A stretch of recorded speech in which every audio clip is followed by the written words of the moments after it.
இருக்கு. ரிஷபராசிக்காரர்கள் திருமணம் எப்படி சார் இருக்கும்? கைகூடி வருமா? எப்படி இருக்கும்?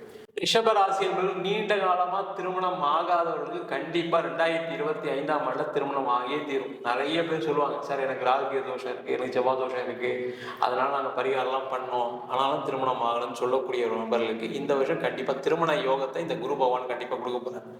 ஏன் அப்படின்னா குரு பகவான் ராசிக்கு 2ஆம் இடம் சொல்லக்கூடிய குடும்பஸ்தானத்துல இருக்க போறார். அந்த குடும்பஸ்தானத்துல குரு பகவான் வரும்போது பார்த்தீங்கன்னா நிறைய ரிஷபராசி நண்பர்களுக்கு குடும்பம் அமைவதற்கான வாய்ப்புகள் வரும். அதே மாதிரி குடும்பத்தில் இருக்கக்கூடிய பிரச்சனைகள், நிறைய ரிஷபராசி நண்பர்களுக்கு குடும்பத்தில் பிரச்சனைகள், சில சண்டைகள்னால பிரிந்து வாழக்கூடிய நபர்கள் சேர்ந்து வாழணும்னு நினைச்சாங்கன்னா கண்டிப்பா சேர்ந்து வாழறதுக்கான வாய்ப்பும் கிடைக்கும்.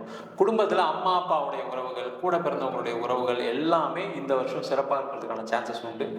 அது மட்டும் இல்லாமல் மெயினாக வந்து பார்த்தீங்கன்னா பிரிந்தவர்கள் ஒன்று சேர்வதற்கான நேரம், இல்லை டைவர்ஸ் வாங்கிட்டாங்க, பிரிஞ்சிருக்காங்க, அடுத்த கல்யாணத்துக்கு முயற்சி பண்ணுறாங்க, இப்போ 2வது கல்யாணத்துக்கு ட்ரை பண்ணுறேன், நடக்கலன்னு சொல்கிறவங்களாம் நிறைய பேர் இருக்காங்க. அவங்களுக்கெல்லாம் இந்த வருஷம் கண்டிப்பாக அடுத்த திருமணம் நடைபெறக்கூடிய அற்புதமான வருடமாக இருக்கும்.